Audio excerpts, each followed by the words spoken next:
جو جواب دینے میں غور نہیں کرتا اس کی بات اکثر غلط نکلتی ہے۔ جب تو پوری طرح بڑائی نہیں رکھتا ہے تو بہتر ہے کہ اپنی زبان اپنے منہ میں بند رکھ۔ لوگوں کو ستانے والے سے زیادہ بد نصیب کوئی نہیں، کیونکہ اکثر لوگ مصیبت کے وقت اس سے دور رہتے ہیں۔ جو طاقت کے وقت بھلائی نہیں کرتا وہ ناتوانی کے وقت سختی اٹھاتا ہے۔ خبردار، اس کی تعریف ہرگز نہ سننا جو تجھ سے تھوڑا سا بھی فائدہ اٹھائے۔ اگر کسی دن تو اس کی مراد پوری نہ کرے گا تو وہ 2 گنا عیب گنوا دے گا۔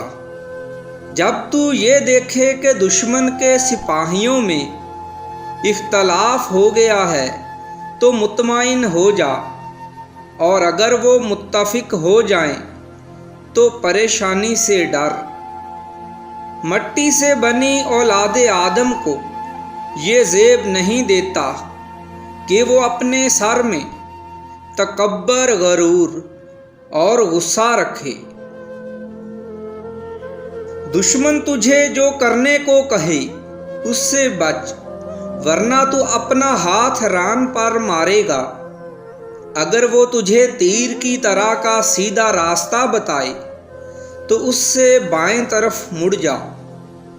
تر لکڑی کو جیسے چاہے موڑ لے، خشک لکڑی بجز آگ کے سیدھی نہیں ہوگی۔ ایک بڑھیا نے بال سیاہ کیے تھے۔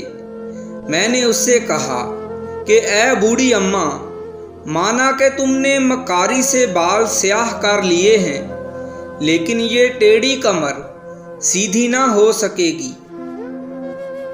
70 برس کے بوڑھے تو جوانی نہ کر۔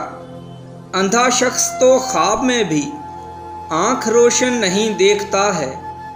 طاقت چاہیے نہ روپیہ، اس لیے کہ عورت کو 100 من گوشت سے بھی 1 گاجر زیادہ پسند ہے۔